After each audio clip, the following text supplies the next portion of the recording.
El exilio lo llevó desde Las Piedras hasta la Chile de Allende, de allí a Cuba, y después en Nicaragua luchó contra el régimen de Somoza.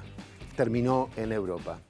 Además de periodista y guionista, es uno de los escritores más reconocidos de nuestro país. Este viernes en La Letra Chica nos acompaña Fernando Butazzoni.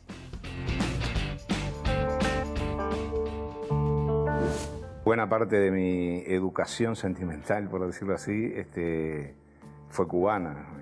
Yo me siento casi cubano, te diría, o compartiendo nacionalidades, ¿verdad? Porque llegué a Cuba cuando era muy chico, era un muchacho. Yo me fui del Uruguay después de estar unos meses clandestino en el año 72, o sea que yo tenía 19 años, yo era tupa, o como yo digo, era tupita. Pero bueno, me buscaban las fuerzas conjuntas. Yo creo que todos fuimos víctimas de una manera que no la hemos reflexionado, porque todos fuimos protagonistas. Claro. Yo creo que esa tesis de que acá había dos grupos, pequeños grupos de bárbaros, Sí. y en el medio una enorme cantidad de gente que simplemente no sabía lo que estaba pasando, no sabía qué hacer, o eran simples víctimas de... Yo creo que es una visión simplista. Nadie es plano, yo creo que en la vida real nadie es plano, nadie es de una sola pieza, todos tenemos luces y sombras.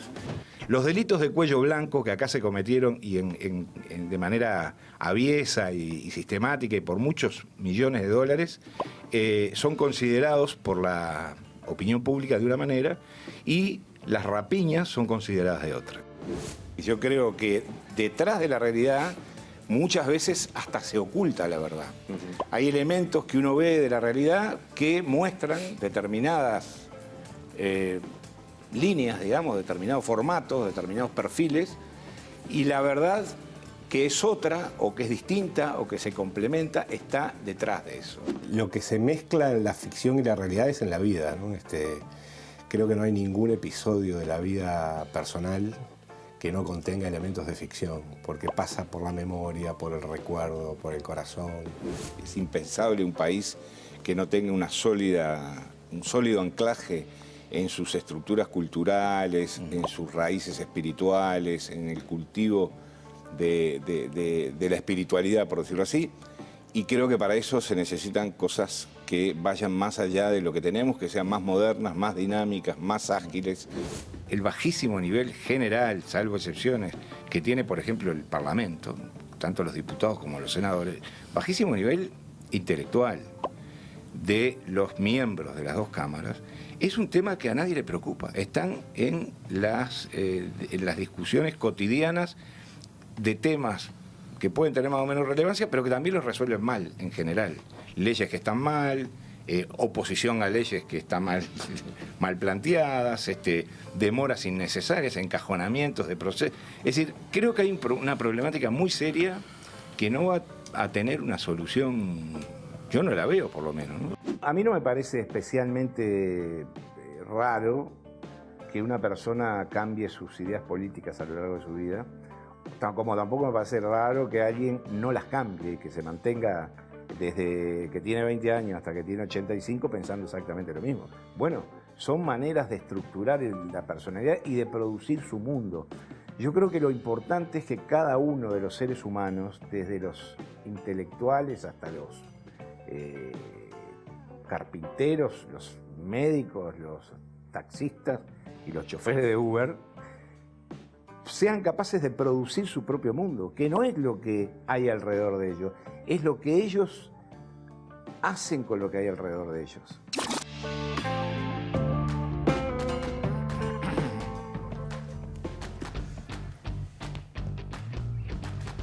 Bueno, bienvenidos a esta nueva propuesta de La Letra Chica. Ya de entrada, Fernando, gracias por acompañarnos. Al contrario, gracias por la invitación. Después de todo lo que vi allí, no nos va a dar el tiempo. ¿Queda claro? Y te voy a tirar una pregunta que yo diría hasta por fuera de guión, sacándola de allí. ¿Crees que la coherencia está bien o hay que ser incoherente? Yo creo que hay que ser auténtico y honesto, ¿no? Hay una palabra que se usa cada vez menos que a mí siempre me resuena mucho, que es la palabra decencia. Yo creo que hay que ser decente a la hora de pensar también y a la hora de reflexionar acerca de las cosas que ocurren, ¿no? Entonces, esa decencia a uno lo puede llevar a tener determinados planteos o determinadas ideas o determinadas maneras de enfrentar cierta problemática en una época del mundo y de su vida. Claro. Y después a tener otra en otra época del mundo y de su vida. O puede llevarlo a mantenerla, digo. Sí, sí. Lo que no creo que sea un valor absoluto, es decir, como que no se puede dejar de pensar en algo y pasar a pensar en otra cosa, pensar distinto, porque eso es incoherente. No, yo creo que es absolutamente natural que las personas cambien, maduren y reflexionen, ¿no? Y gracias a Dios que podemos pensar en eso. Claro. Es decir, que tenemos la esperanza de que los seres humanos cambien su manera de pensar, ¿no? Pues, ¿qué sería si dijéramos, bueno, esto está congelado para siempre? Esto es así. Los que piensan así van a pensar así hasta que se mueran, los que piensan así... No, creo que eso, por fortuna, no es así. Sos un hombre sos canario, venís de Las Piedras, o tu niñez pasó en Sí, Las Piedras. yo nací en Montevideo, pero me crié en Las Piedras. Te criaste sí. en Las Piedras. ¿Cómo era eso de vivir en casi una ciudad satélite de la gran ciudad? Bueno, Las Piedras era una ciudad, ¿no? Era una ciudad con su propio tono, con su propio universo, ¿no? Su mundo cultural, su mundo educativo. Como decía un gran amigo, el Nacho Lezama, un médico, su aristocracia, había una aristocracia pedrense. Es decir, que era una ciudad a la cual uno venía o no a Montevideo, pero podía tener una vida perfectamente... Claro. Independiente en la propia ciudad, ¿no? Fue una niñez y una adolescencia, te diría que muy linda, muy llena de cosas, ¿no? Muy prescindente también de Montevideo, ¿no? Una familia del norte de Italia que estaban vinculados ahí en esa zona a la producción, al comercio. ¿Cómo era la vida de esa familia italiana? Claro. Eran del norte de Italia, ¿no? Sí, sí. Mi padre era un heladero de mucho prestigio, digamos, y cuando yo tenía 6 o 7 años se instaló una heladería en Las Piedras y ahí nos fuimos todos, ¿no? Y bueno, en realidad no estaba vinculado ni al campo, ni a las viñas, ni a las manzanas, ni a la producción frutícola, sino a la vida urbana, ¿no? Al comercio en la propia ciudad, ¿no? Pero tenía todos esos productos para hacer helado. Por supuesto, Claro, y sí. Que los hacía muy bien. Helados italianos, claro. Y Volviste después de ese periplo de exilio del que hablábamos, volviste a tus orígenes o a no sé qué pueblo es o si era en una ciudad del norte de Italia. En Italia, sí, estuve en San Daniele, que es un pequeño pueblito del Friuli, o del Friuli, como se dice en italiano, bien recostado a la frontera con Austria, de allí era la familia de mi padre. Estuve allí, sí, y bueno, fue muy interesante, ¿no? Esa recorrida hacia los orígenes. ¿Pero viviste allí un tiempo? No, en el pueblo no. Yo viví en Génova, que en realidad queda en la otra costa, ¿no? Sí. Queda bastante lejos. Pero fui en varias ocasiones al Friuli en general, que es un lugar maravillosamente bello, y a San Daniele fui 2 o 3 veces, creo. Volviendo un poquito para atrás, me decías que tuviste una niñez, una infancia muy agradables en Las Piedras. Allí tenés ya tus primeros contactos con la cultura, con el arte, con el teatro en particular. Y también supongo yo que allí es tu primer vínculo con el movimiento estudiantil, Claro. con el movimiento de los estudiantes. ¿Es así? Sí, fue así porque en realidad es incómodo esto, el barbijo. Te perdonamos que te lo subas y te lo bajes. No, está bien, está bien. No te preocupes. Claro, en esa época había una gran ebullición estudiantil, no solo en Las Piedras, en el Uruguay y en el mundo, ¿no? Estaba París del 68, claro. Había una lucha por el boleto en el Uruguay, contra el aumento del precio del boleto. El boleto estudiantil. El boleto estudiantil, que golpeaba muy fuerte a los estudiantes. Se producen las primeras muertes de estudiantes a manos de la policía en la época del presidente Pacheco Areco. Se producen manifestaciones y bueno, ahí todos, yo creo que muchísimos jóvenes, muchachos, y muchachas, nos vinculamos a la lucha, ¿verdad? Al movimiento estudiantil y participamos en esas actividades que básicamente eran asambleas, manifestaciones, reuniones. Íbamos, me acuerdo, a apoyar la lucha de los obreros de los frigoríficos. Fue una escuela una escuela sobre todo de reflexión y de más allá del vértigo de la lucha estudiantil. Creo que era una generación que pensábamos mucho, discutíamos mucho, leíamos mucho. Podíamos pasarnos horas en una discusión de asamblea, no de amigos, ¿no? Sí, sí. Hablando de Althusser o de Mao, o de... eso era maravilloso, ¿no? Uno viéndolo desde lejos. Y ahí sí, ahí me vinculé, te diría que fue paralelo, ¿no? Al movimiento teatral y al movimiento de luchas estudiantiles. Era una época de una fermental discusión ideológica, ¿no? Sí. Con raíces de todo tipo, de los que venían de las ramas del comunismo, del cristianismo, de los nacionalistas, la experiencia de Cuba. ¿Cómo te colocaste en ese momento? ¿Hacia dónde te llevó esas horas de debates? Bueno, me fueron llevando poco a poco hacia una simpatía creciente con los tupamaros, ¿no? Que tenían una posición bastante peculiar, bastante distante, por ejemplo, del marxismo, del comunismo, del Partido Comunista y del Partido Socialista. Tiene una posición, contrariamente a lo que se cree, muy poco vinculada con la Revolución Cubana. Una simpatía más bien, diría que genérica, ¿no?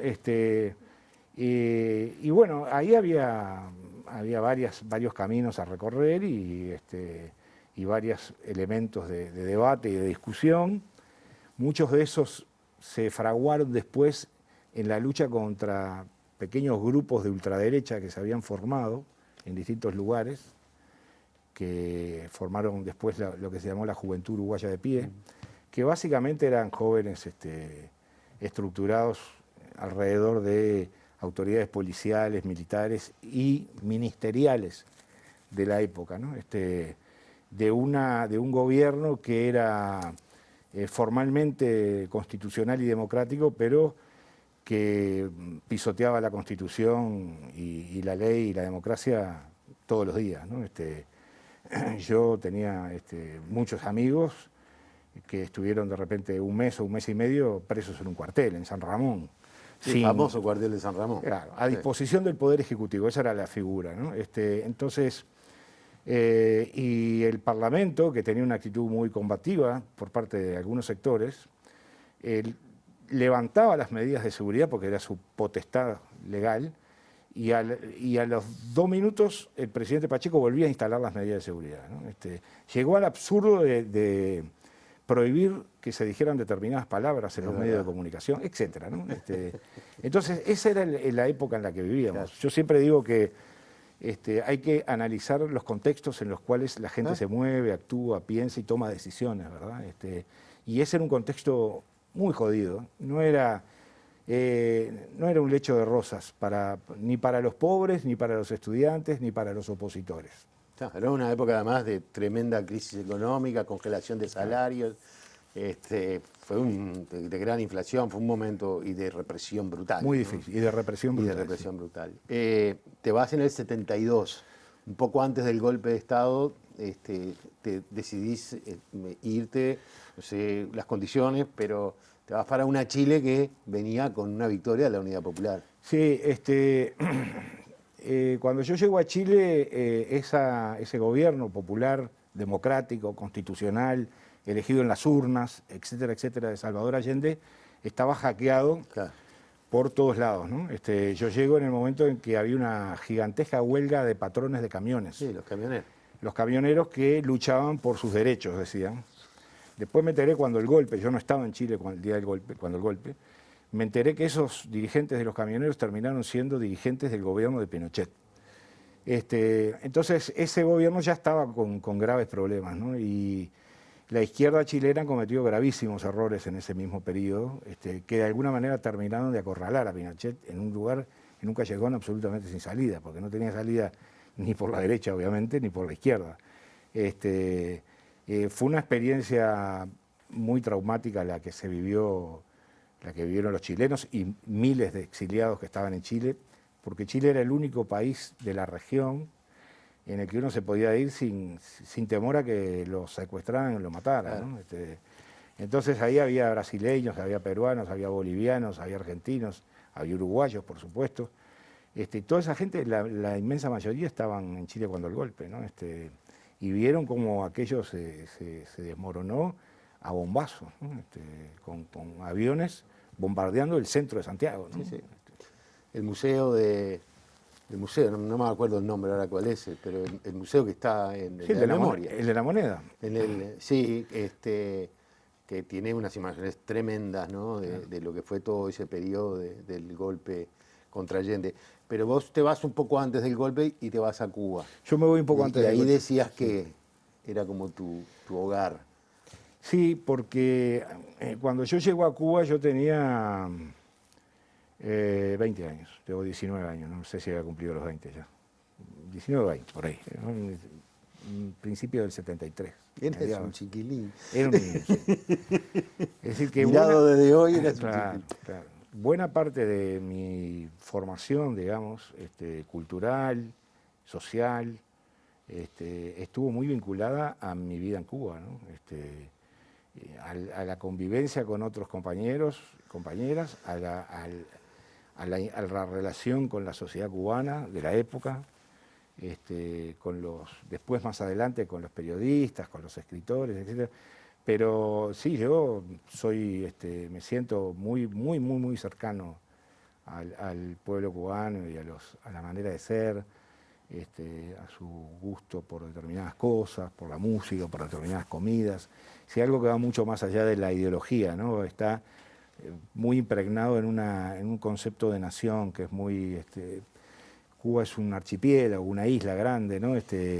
Entonces tienen pese a la enorme cruza de ideas que hubo siempre en Cuba desde la época de la Revolución Francesa, es un país con un sentimiento nacional muy fuerte, ¿no? Muy arraigado además.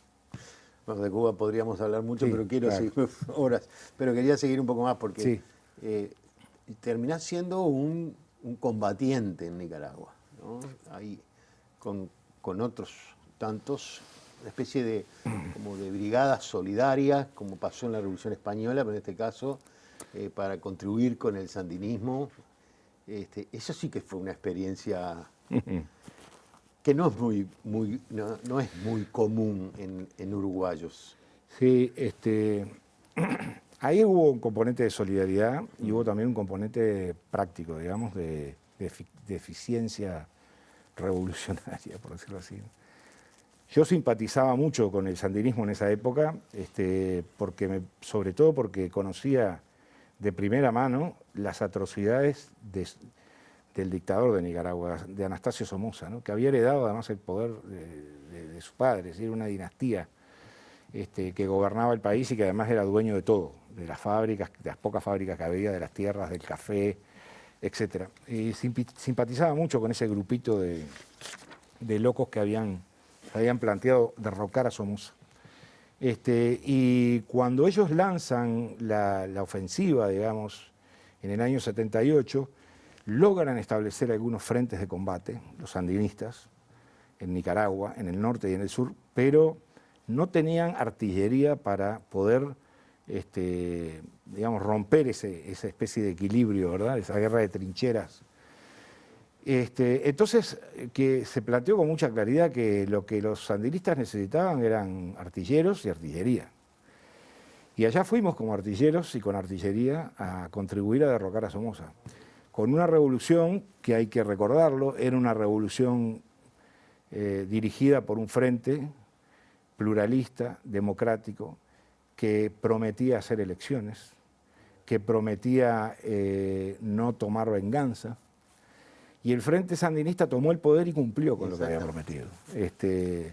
A tal punto cumplió que perdió las elecciones después de una vuelta y perdió el gobierno a manos de doña Violeta Chamorro. Y bueno, esa fue la decisión que se tomó, que tomé yo, digamos, otros habrán tenido otras razones, ¿verdad? Para ir a ayudar en cosas concretas, que eran lo que podía ayudar, ¿no? Ya, pero era con una gran exposición de vida, era una guerra. Sí, bueno, Hubo por lo menos 1 o 2 uruguayos que murieron, ¿no? sí, murió un uruguayo que era el Meme Altesor, un querido compañero. Otros fueron heridos, Sí. etcétera, ¿no? Claro, uno cuando va a la guerra sabe, a veces va porque lo obligan. La mayoría de las guerras que se libran o que se Sí. libraron a finales del siglo XX, en el siglo XXI, son guerras en las que los soldados van obligados. Sí, sí. Pienso en la guerra de las Malvinas, por ejemplo, ¿no?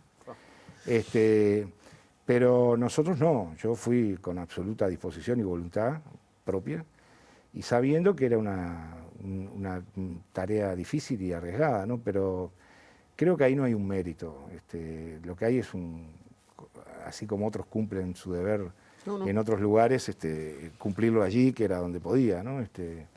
Y por cierto que no me siento especialmente orgulloso de haber participado en la Revolución Nicaragüense, ¿no? Siento que hice lo justo y lo correcto, y lamento profundamente que esa revolución, a la vuelta de las décadas, se haya convertido en una fantochada con un par de ladrones en la presidencia del país, ¿no? Que es increíble, realmente. Era una de las cosas que te quería preguntar cuando habláramos de esto, cómo te veías con respecto a esta Nicaragua de hoy. No a Nicaragua en sí, ese país hermoso, sino a Ortega y a esta situación que se ha vivido hoy por el Nicaragua. Pero digo, de hecho... Sí, yo recuerdo, mira, cuando yo me quedé en Nicaragua, después del triunfo de la revolución, estuve 7, 8 meses más. Recorrí una parte del país, en distintas tareas. Y recuerdo, nunca había visto en mi vida yo tantos niños tan malnutridos, tan desnutridos, descalzos, llenos de moscas, algunos en estado grave, otros que habían muerto. Niños de 3, 4, 5 años que estaban absolutamente desamparados. Esos niños en el año 79 empezaron a recibir comida, alimentos y medicinas. Y muchos de esos niños crecieron, fueron a la escuela, fueron a la secundaria, después se fueron a Managua y fueron a la universidad.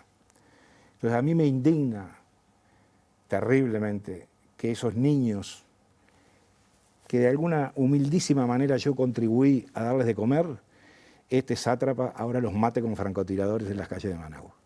Esa es la verdad de la milanesa. Y no quiero hablar más porque me sale la cadena. Te dije que no nos iba a dar el tiempo. Sí. Ya tenemos que hacer la primera pausa, pero enseguida seguimos, Fernando, conversando contigo. En un instante nada más volvemos.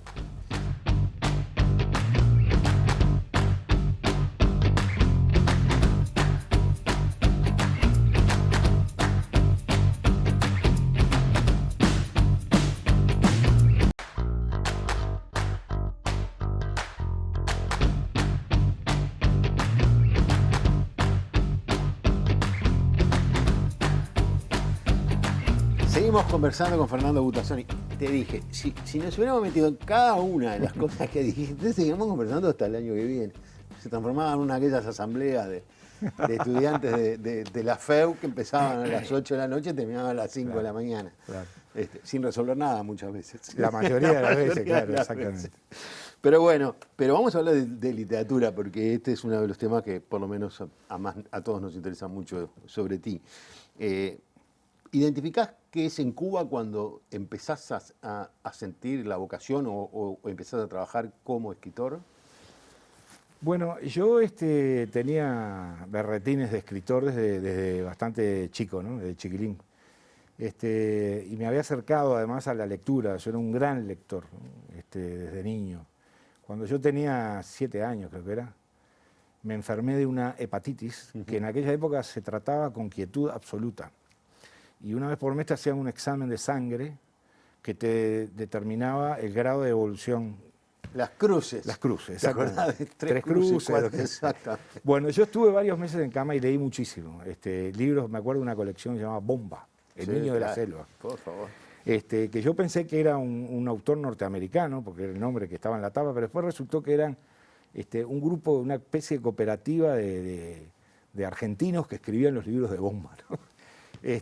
Y después me acostumbré a eso y leí muchísimo. Y en Cuba leí algunos libros que me hicieron reflexionar. Yo tendría que contar algunas cosas que pasaron en el Uruguay, que en Cuba no se conocían porque todo se veía con un prisma muy, muy focalizado, muy enfocado, digamos, en la lucha guerrillera o de los tupamaros, etcétera, pero no en la vida social en general. Y me puse a escribí un libro, unos cuentos, un puñado de cuentos, y decidí mandarlos a un concurso, al Premio Casa de las Américas, que era muy prestigioso, ¿no? Era, sí. En ese momento era un premio. Y bueno, un día me dijeron que me llamaron y me avisaron que lo había ganado. Entonces yo de golpe me sentí, bueno, yo ya soy un escritor, opa, un pavo real completo, ¿no? Y a partir de ahí, bueno, asumí, porque además me pidieron algunos trabajos periodísticos, etcétera, asumí la literatura como un posible camino de vida, ¿no? Que además era mi gran vocación, es decir, lo que a mí me gusta hacer de verdad es leer y escribir. Que creo que son las dos herramientas fundamentales que tengo en mi vida para todo, ¿no? Pero arrancó ahí, sí, arrancó con ese puñado de cuentos sobre el Uruguay que yo había dejado atrás. Los escribí esos cuentos en un pueblito, en una ciudad, en las afueras de una ciudad que se llama Holguín, que queda más cerca, yo siempre digo lo mismo, más cerca de Haití que de La Habana, ¿no? Una ciudad del oriente de Cuba, o sea que yo estaba en una especie de exilio dentro del exilio, ¿no?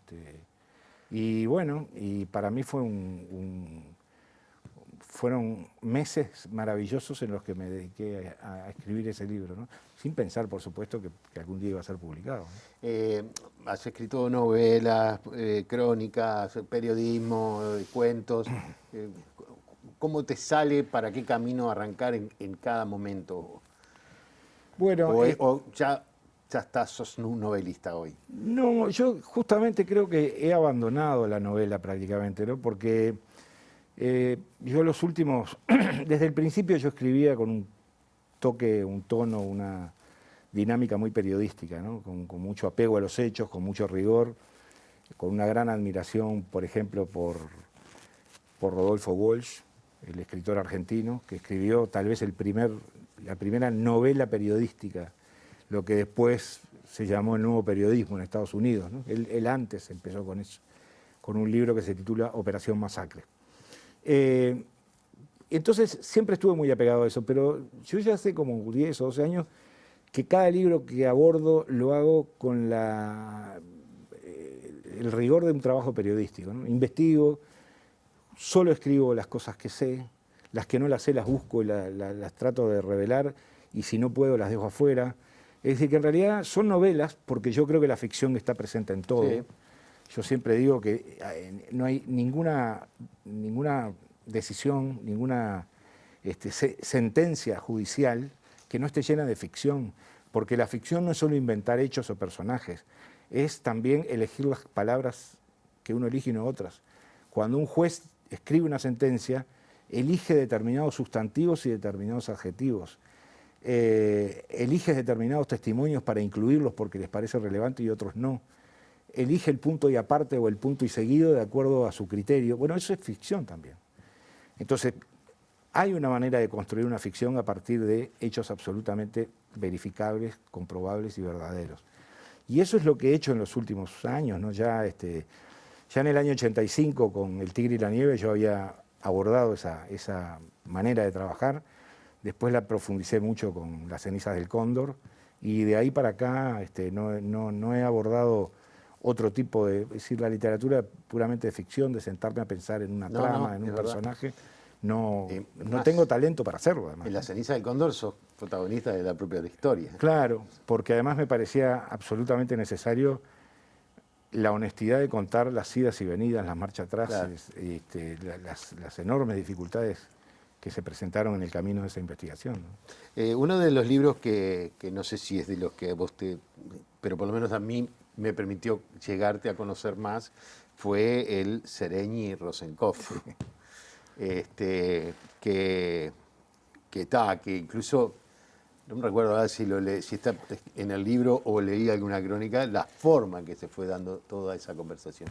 ¿Cómo fue encontrarse? Mirá, ahí Claro, eso es la tapa de una de las ediciones de bolsillo. Fue un libro que tuvo un gran éxito, ¿no? Recuerdo que se vendieron muchísimos ejemplares. La idea original era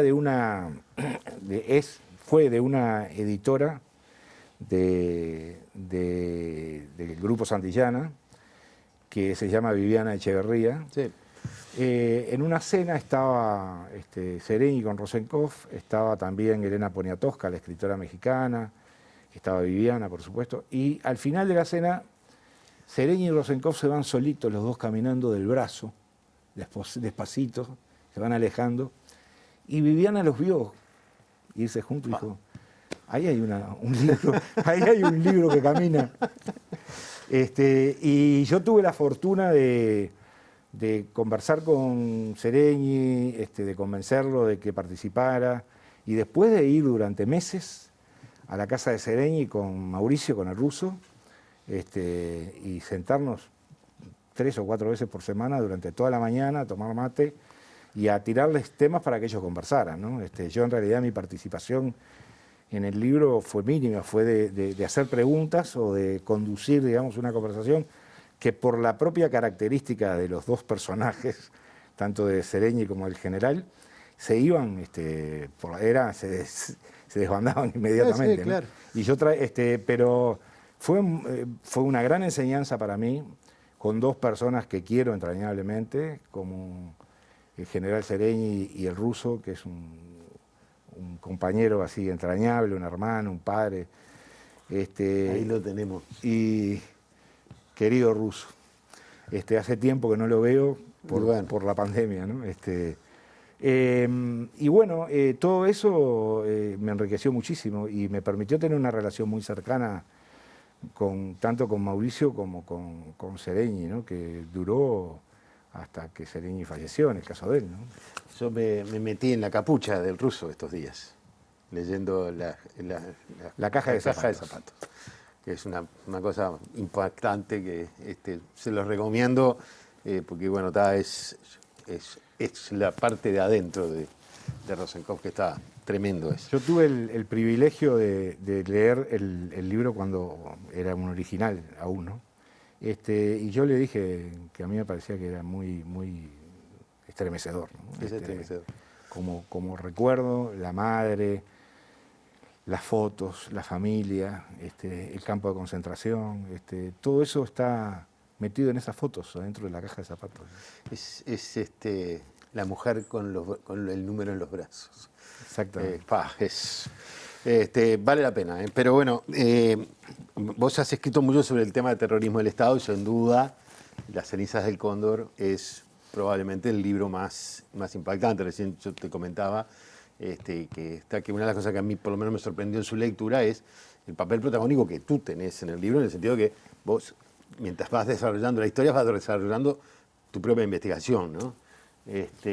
Ahí tenemos una de las tapas del libro. Bueno, y ahora me da la sensación que fue como un libro muy fuerte. Es decir, sí. Te lo planteo de esta manera. Jóvenes a los que yo conozco, les he dado ese libro para que vean lo que fue, ¿no? Porque me parece que no solamente es un libro para leer, sino también es un libro para aprender. Claro, la intención no fue nunca pedagógica, ¿no? Creo que fue sobre todo contar una historia real, absolutamente desgarradora, y hacerlo con la honestidad suficiente como para que la gente viera lo que se sabía y lo que no, lo que había y lo que no, las metidas de pata que yo mismo podía cometer, etcétera, ¿no? Para mí fue un libro que también me impactó mucho la escritura y me impactó mucho la recepción entre el público, ¿no? Ahora, en las semanas próximas, tengo entendido que va a salir una edición nueva. A mí me impactó mucho y a la gente también. Es decir, hasta hoy mucha gente me habla de ese libro, ¿no? De Las cenizas del cóndor. Un libro que le fue muy bien contra todo pronóstico, porque es un libro de muchas páginas, sí, sobre un tema sobre el que se había escrito mucho. Y sin embargo fue un libro muy bien recibido por la gente, ¿no? Un ladrillo, como decían. Un ladrillo, sí, un bloque más bien. Un bloque. Pero bueno, me acuerdo de Tomás de Mato cuando recibió el premio por la Puerta de la Misericordia. La Puerta de la Misericordia. Y dijo, me dijeron que esto era un ladrillo, ¿no? Es mayo, es el mes de la memoria. ¿Y qué significa para vos o cómo juega en ti el tema de la marcha del silencio, estas fechas? Bueno, yo creo que son instancias de gran importancia, ¿no? De gran significación y de gran poder ciudadano, de gran poder cívico. Y eso me parece que es importante, y es importante conservarlo y fortalecerlo, ¿no? Me parece que la mirada hacia el pasado tiene que ser una mirada llena de presente, ¿no? Y creo que hay que tener claro qué fue lo que pasó, ¿no? Porque si no corremos ese riesgo de que aparezca alguien que diga, no, son gobiernos democráticos, constitucionalmente electos. En realidad lo que hubo ahí fueron ovejas descarriadas que cometieron errores. No, hay que entender que los estados también cometen ese tipo de atrocidades, que más allá de que sean cometidas por individuos con nombre y apellido, son cometidos porque hay un estado terrorista que los protege, los avala, los ampara y los apuntala para que lleven adelante ese tipo de comportamientos criminales, ¿no? Y me parece que es muy importante que las nuevas generaciones entiendan que esa flor hay que regarla, que no se puede dejar marchitar, porque es una de las pocas cosas buenas que les podemos dejar en herencia a las futuras generaciones. Una memoria digna y limpia de un pasado que no se debe repetir nunca más. Fernando, yo me quedé en una historia americana. No llegué a los que nunca olvidarán. Te lo decía hoy. Pero, ¿quién fue Cukurs? Herbert Cukurs, o como dicen los letones, ahí lo tenemos. Herbert Cukurs. Herbert Cukurs fue uno de los grandes pioneros mundiales de la aviación. Un tipo que estaba a la altura de Charles Lindbergh o de Santos Dumont o de Jorge Chávez, o de Amelia Earhart, uno de los 5, 6 o 7 más grandes impulsores de la industria de la navegación aérea, ¿verdad? Y era un oficial del ejército de Letonia, que había sido condecorado en la lucha, en la guerra de la independencia, que cuando los nazis invaden el este de Europa, cuando invaden los países del Báltico, él se pasa a las filas de los nazis y se convierte en un activo combatiente de la SS, ¿verdad? Y participa en un grupo que se llama el Comando Araj, en el exterminio de miles de judíos. Ese señor, Herbert Cukurs, cuando ve que las papas queman... ¿Es él? Es él, sí, claro, sí, es él. Sí. Esa es una fotografía del año 31, cuando él era oficial de la Fuerza Aérea de Letonia, ¿no? Era capitán. Cuando las papas quemaron, año 44, él huye con su familia hacia Francia y después, ante la inevitable pérdida de la guerra, cruza en un barco hacia Brasil y se instala en Brasil con su nombre y su apellido, y allí vive durante 20 años pacíficamente, hasta que un comando judío enviado por el Estado de Israel llega a Brasil, lo engaña, lo logra sacar de Brasil, porque Brasil no podían hacer esa operación, lo traen para Uruguay y lo matan, lo ejecutan, lo asesinan. Lo cual implicó un cambio muy importante en Alemania, porque Alemania en esos días iba a votar en el Bundestag, el Parlamento alemán, una ley que declaraba prescritos los crímenes de guerra cometidos por los nazis. Y en ese momento había 105.000 oficiales nazis acusados de crímenes de guerra. 105.000, libres. Sin embargo, la muerte de este señor, de Sukurs, llegó a información, digamos, se hizo pública. Los alemanes tomaron debida nota del comportamiento de los judíos y decidieron no votar la amnistía o la prescripción de los crímenes nazis, los cuales siguieron siendo crímenes y permitieron en los años siguientes el juzgamiento y el encarcelamiento de miles de nazis, ¿no? Mirá, o sea, es una historia que tiene un gran impacto. Bueno, acá fue brutal, ¿no?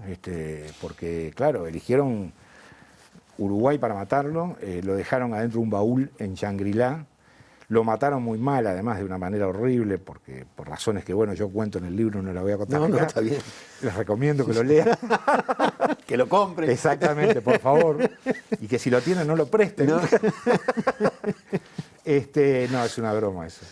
Y entonces, claro, que generó un gran impacto. A mí me impactó mucho, ¿no? en aquel momento, en parte porque yo había veraneado 2 o 3 veces muy cerca de ahí, en el mismo balneario, en Shangri-La. Yo tenía un tío que tenía una casa ahí y habíamos ido en varias ocasiones a quedarnos durante días. Entonces conocía perfectamente la zona, ¿no? Me impactó que ahí hubiera ocurrido un episodio de esas características. ¿Cómo te llevas? Estamos en el Día del Libro, se conmemoró el Día del Libro. ¿Cómo te llevas con el libro objeto? O con las nuevas tecnologías. Bueno, yo soy un híbrido, ¿no? Yo puedo leer el libro en papel o el libro en ebook. No tengo ningún problema. Me gusta mucho, por supuesto, el libro de papel. Tiene un problema que es el espacio que ocupan, ¿no? Y el deterioro que se va produciendo. Y bueno, y tengo una biblioteca de libros electrónicos, de ebook, que ya debe andar por los 90.000 títulos, que sería absolutamente impensable tenerla en un lugar. Tendría que pedirle a Valentín Trujillo la Biblioteca Nacional y colocarlos ahí. Pero no, leo muy cómodamente también en ebook, sin ningún problema. Porque el libro tiene un objeto muy, muy agradable, ¿no? Claro, el libro papel creo que es es un objeto cultural. Claro. Además es un invento maravilloso. Sí. Hay un libro de una española que se llama Irene Vallejo, que el libro se titula El infinito en un junco. Yo se lo he recomendado a todo el mundo, que es justamente la historia del libro, pero no del libro como lo conocemos ahora, sino desde el comienzo, de las tablillas de arcilla, desde los fenicios, desde la Alejandría de Alejandro Magno, la Roma del Imperio.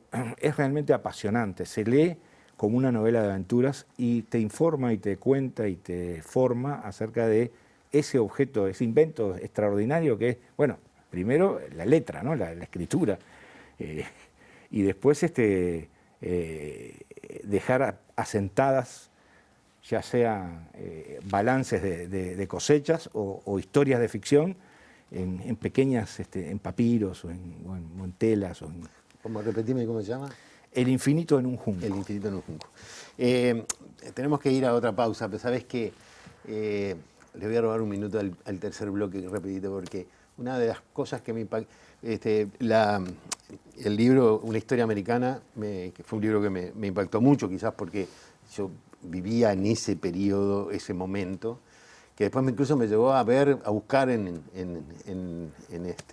internet del estado de sitio. Claro, la película de Estado de Sitio.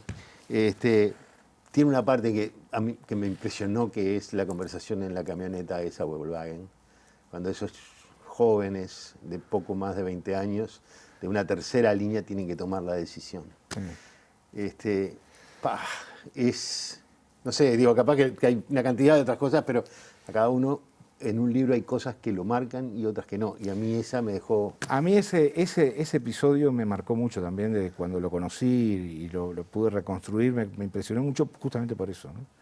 Porque en realidad eran 3 chiquilines, 3 muchachos, ¿Sí?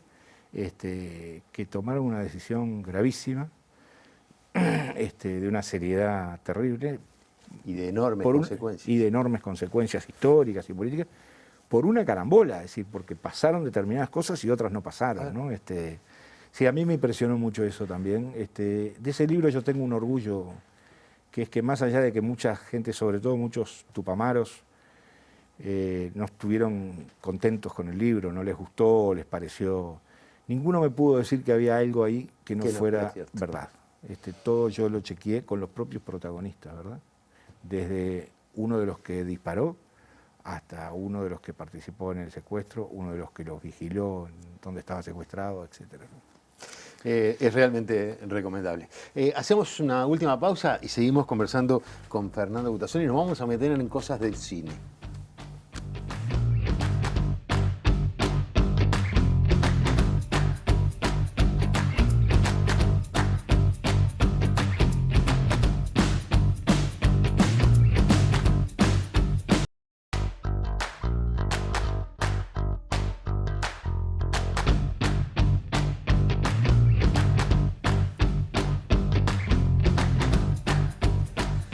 Seguimos en esta entretenida conversación con Fernando Butazzoni, que no nos conocíamos. No nos conocíamos. No nos conocíamos. Pero vale la pena que quede claro. que no nos conocíamos, pero yo de leerte y de escucharte. Claro, yo te conocí a vos bastante porque te veo ahí en la tele y creo que transmitís muy bien el tipo de persona que sos. Esto lo arreglamos antes, sí, ¿verdad? Sí. Pero bueno, pero también hiciste teatro, es decir, fuiste dramaturgo de teatro y en el 2017 presentaste La heladera sueca, ¿no? ¿De dónde viene esa historia, esa experiencia con el teatro? Ahí estamos viendo las con todo el mundo, ahí todos los que participaron, ¿verdad? Están, claro, están todos ahí. Ahí está el elenco. Y la heladera. La heladera, los tres, digamos, los dos actores de la heladera. Está el director de la obra, está la directora de arte, estoy yo. Fue una experiencia muy linda. Vos sabés que fue por encargo. ¿Por encargo? Sí, es decir, en determinado momento me llama Franklin Rodríguez, un querido amigo y director teatral, y dramaturgo y actor, y me dice, mirá, estoy recorriendo gente, pidiéndole obras que no sean muy complicadas desde el punto de vista de la producción, para poner en el teatro. Si tenés algo, mira, no tengo algo, pero si vos tenés ganas de leerlo, yo te escribo algo. Se olvidó, pasó como un año, ¿verdad? Como al año le mando la obra. Y él me confesó que la había empezado a leer con muchos prejuicios, esto va a ser un monólogo filosófico, no sé qué. Y le gustó mucho, le resultó muy atractiva, muy interesante, muy entretenida y muy divertida, ¿no? Y la historia, yo no tenía pensado escribir teatro, y él ya me había hecho el ofrecimiento y yo no sabía qué hacer. Y un día me hablo con un amigo, un viejo compañero a quien mucho quiero, Pocho Coronel, que me cuenta la historia, y yo no la recordaba, pero él me dice que yo la sabía, de un señor que vivía en el campo solo con su mujer, y cuando fueron a visitarlo resultó que la mujer era una heladera, no era un ser humano. Y a partir de ahí yo construí una historia, digamos, en la cual hay un señor que vive en Suecia, muy aislado, un uruguayo, muy aislado de todo, que está rengo porque tuvo un accidente, que tiene un hermano que es abogado, que es un chanta, que es Leo Lorenzo, el hermano, y lo va a visitar, y en la visita dice, bueno, ¿dónde está tu mujer? No vino, está acá, está bueno, yo me quedo unos días, la voy a ver. No la ve, al final se da cuenta que es la heladera. Que es la heladera.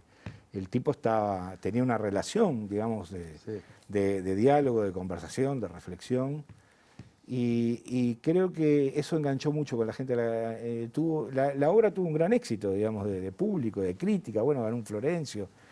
Creo que porque hurgaba en algo que está muy latente, que es la soledad escondida o disimulada, ¿verdad? Que mucha gente tiene o tenemos, y que, no sé, hay como una especie de prurito de mostrarla o de quejarse de ella. Yo muy pocas veces oigo a alguien decir, estoy triste porque estoy solo, me siento muy solo. Y sin embargo yo sé que hay mucha gente que está sola y que se siente muy sola. Y creo que es lo peor que nos puede pasar, sobre todo porque somos los humanos somos gregarios. Quizás por eso tememos decirlo, porque es como que estamos, es como una mancha, como un defecto. Claro. Oh, estoy solo, qué horrible. Sí, pero me creo, cuesta decirlo, sí, cuando pero en realidad sería bueno. Sería bueno. Sería Entonces, creo que la gente cuente cómo está, si está sola, si disimula su soledad de determinadas maneras, creo que siempre es bueno, ¿no? Y por eso tal vez esto generó, digamos, una buena respuesta del público y de la crítica. Fuiste guionista además de Esclavo de Dios. Sí. Nosotros te identificamos en el mundo de la literatura, pero ¿qué es el cine o cómo te sentiste en ese tema, trabajando en el cine? Bueno, ahí esta foto es, porque yo actué en la película también. Ah, actuaste también. Hice un bolo, ¿no? Mirá, es cierto. Claro, hice un pequeño papel. Sos en el como Alfred Hitchcock. que No, aparecía en sus porque películas. esto fue una cosa muy puntual. Yo tenía un parlamento que decía una sola frase, que no la voy a decir. Sí, pero no, a ver, el cine es un arte extremadamente complejo, porque es un arte, primero, es colectivo y las decisiones se van modificando a medida que pasa el tiempo, cambian los presupuestos, cambian las condiciones de filmación, etc. Entonces, cuando vos escribís, yo básicamente he sido guionista, ¿verdad? Cuando vos escribís un guión, ese guión vos creés que es la película, pero ese guión después va al director, que lo cambia porque él es el director, después el productor le sugiere otros cambios para no hacerlo tan costoso, por ejemplo, o porque quiere mostrar determinado lugar que no aparece. Después los actores cambian a los personajes porque quieren intervenir ellos también y construir sus propios personajes. Entonces, cuando vos vas 3 o 4 o 5 años después de haber escrito aquel guión y te sentás a ver la película, prácticamente no la reconoces. Entonces, realmente no me atrae demasiado el cine, cada vez me atrae menos. De trabajar en el cine, ser guionista. Sí, claro. Sí, las películas me gustan mucho, aunque cada vez hay menos películas dignas de ser vistas, ¿no? Sí. Es una película que fue muy vista porque refleja el conflicto palestino-israelí. ¿También por esto te criticaron? Sí, claro. Los compañeritos chavistas, claro, escribieron una carta a Pepe Mujica, que era el presidente de Uruguay, y otra a Cristina Kirchner, que era la presidenta argentina, para que prohibieran la película. Porque, según ellos, la película vinculaba el terrorismo con Venezuela. Cuando la película está situada históricamente en el año 91, es decir, Chávez no era ni presidente, ni candidato a presidente, ni golpista, no era nada en el 91. Pero claro, me criticaron muchísimo, sí, lo cual me dio la tranquilidad de saber que estaba bien por la el buen película. camino, exactamente. Un poco como lo que hablábamos hoy de Nicaragua y Ortega, Claro. con eso también. Pero bueno, estábamos hablando antes de empezar esta conversación, de que existe una posibilidad, o en algún momento se habló algo de hacer una serie para alguno de estas cadenas, no sé cuál de ellas, sobre las cenizas del cóndor, ¿no? Sí, bueno, en realidad hay una HBO, que es una de las mayores del negocio, hizo toda una negociación, compró los derechos, los tienen ellos, me pidieron que supervisara una versión del guión. Después supe que yo no estoy vinculado al proyecto directamente, ¿no? Después supe que se había ralentizado, trancado por la pandemia, porque es muy difícil planificar filmaciones en este momento en Cono Sur. Y hasta ahí llego, ¿no? Es decir, que la idea era de hacer una serie. No sé qué puede pasar, porque además esas cosas, es muy veleidosa la industria, ¿no? A mí me compraron los derechos y son de ellos, así que pueden hacerlo sin avisarme tampoco, ¿no? ¿Y no te preocupa que lo que termine siendo el resultado, o qué sentís con lo que pueda terminar siendo el resultado?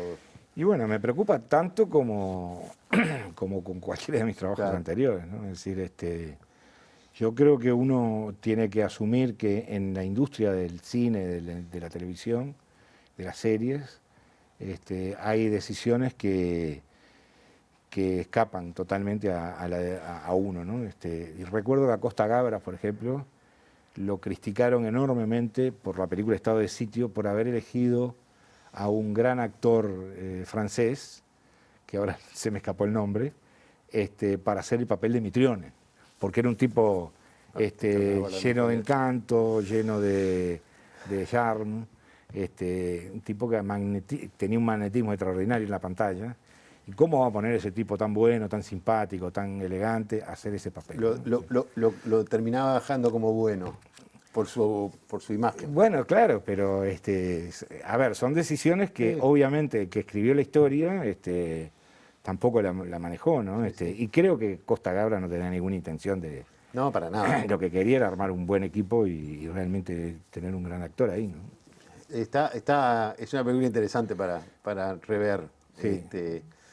Más allá de que tiene una cantidad de cosas que son raras, que nos chocan, porque no sé, no fue filmada en Montevideo ni en... No, fue filmada en el Chile de Allende. En el Chile de Allende, claro, ahí está. Tiene muchas cosas. Pero La ceniza del cóndor si termina siendo una serie, es una serie que además tiene desarrollo en Chile, tiene desarrollo en Buenos Aires, tiene desarrollo en Montevideo, claro. O sea, como tricontinental, y creo que sería una cosa, porque generaría, por lo menos bien hecha, mostraría algo que ha sido un gran dolor para el continente, ¿no? Sí, porque además una de las características principales del Plan Cóndor es que en general se ha estudiado, pero se ha estudiado focalizadamente. Es decir, los investigadores argentinos estudiaron el Plan Cóndor en Argentina, los chilenos el Plan Cóndor en Chile, los paraguayos el Plan Cóndor en Paraguay y los uruguayos. Cuando en realidad la esencia del Plan Cóndor era justamente desconocer las fronteras nacionales. Entonces, hay una interrelación ahí entre Argentina, Chile, Uruguay, Paraguay, una mezcolanza y un tráfico absolutamente ilegal, que es la esencia misma del Plan Cóndor, ¿verdad? Entonces, sí, es muy importante que se conozca. Fuiste una persona que, entre otras cosas, también tuviste gestión cultural. ¿Cómo ves la situación hoy de la cultura, o por lo menos de la cultura que está absolutamente dejada de lado por el tema de la pandemia? Bueno, yo no sé si es por el tema de la pandemia, ¿no? Yo creo que hay políticas culturales que consisten en no tener políticas culturales, ¿no? O en no tener apoyos culturales, o en apoyar solo determinado tipo de expresiones artísticas o culturales. Hitler tuvo una política cultural muy clara, que consistió en tratar de eliminar a todos aquellos que pensaban distinto y que pintaban, investigaban en la ciencia, escribían o tocaban música y que no eran nacionalsocialistas y arios puros, ¿no? Yo creo que hay un problema en el Uruguay que está relacionado con la concepción de que la cultura es solo determinada expresión o determinadas expresiones y otras no. Y creo que uno de los elementos más necesarios es la unidad de todos de todos los actores culturales, ¿no? Actores de teatro, cantantes, músicos, escritores, todos para llevar adelante una actividad cultural, le pese a quien le pese, contra viento y marea, pero hay que tener vida cultural y una vida cultural activa, cultural y artística, investigadores científicos, es decir, hay un montón de ámbitos en los que creo que hay mucho para hacer, porque hay que darle esperanza a mucha gente que está pasándola muy mal. Y creo que la cultura, una de sus funciones es abrir la cabeza, generar espíritu crítico, generar esperanza a partir de ese espíritu crítico. Y yo creo que en estos tiempos tan difíciles, tan jodidos, en los que se les da la espalda a la gente en general, en los que el gobierno le da la espalda a la gente, que no piensa en ella, que toma actitudes que se parecen casi de burla, como, digamos, realizar velatorios masivos de un ministro de Estado, cuando gente ha tenido que... Yo he tenido amigos íntimos a los que no pude enterrar porque el protocolo no me lo permitía. ¿Hasta cuándo ese tipo de cosas? O reuniones en las que no se respetan los protocolos que nos obligan a todos, porque además nos dicen que es culpa nuestra si la epidemia continúa arrasando como está arrasando. Nos hemos acostumbrado, a eso hemos llegado, a acostumbrarnos a que hay 50, 60 personas que mueren todos los días. cuando antes se armaba un escándalo bien armado porque morían 6 o 7 en un fin de semana en las carreteras. Ahora mueren 50, 60, 70, algunos sin llegar al CTI, algunos de 25 años. Y nosotros nos estamos acostumbrando a eso. Yo no lo puedo creer. Yo creo que tenemos que reaccionar. Y una de las cosas que me parece que es básica para reaccionar es tener espíritu crítico y tenerlo con la esperanza. Y eso se genera a través de la vida cultural, a través de la vida en sociedad, de relación. No importa que haya barbijos que no se puedan reunir por Zoom, por correo electrónico, por WhatsApp, por las redes, como sea. La gente tiene que despertar, reaccionar y digamos, y tener una postura clara y crítica con respecto. No puede ser que Uruguay sea el peor país del mundo en la performance de la pandemia. ¿Qué hicimos para merecer esto? ¿Qué hicimos? ¿Dónde está? ¿Dónde está el problema? No me venga a decir que el agujero de ANCAP es el responsable de que haya 50 muertos por día. No, claro. Yo, perdón por enojarme, pero No, realmente no, está muy bien. me indigna que nos traten como a ciudadanos de segunda. Y los que nos tratan como ciudadanos de segunda son los funcionarios del gobierno, que tienen determinado tipo de reflexión y de razonamiento para determinadas cosas y se olvidan de los demás. Cuando digo que se olvidan de los demás, digo que se olvidan de todos los demás. Acá no es un problema político, ¿eh? No es que sea un gobierno del Partido Nacional o que yo sea frente amplista. Acá es un problema de cientos de miles, 200.000 se fueron a inscribir para conseguir 15.000 puestos de trabajo de unos pesos por mes. Los que no quieren trabajar. Exactamente. Entonces, bueno, señores, veamos la realidad. Perdón. No, perdóname, nada para nada. Muchas gracias solamente. Al contrario, gracias Te por... dije que no nos iba a dar el Sí. tiempo.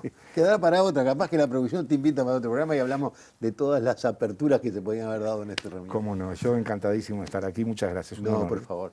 Nosotros nos vamos, volvemos el próximo viernes con la entrevista y el lunes con una nueva propuesta de La Letra Chica. Muchas gracias por acompañarnos.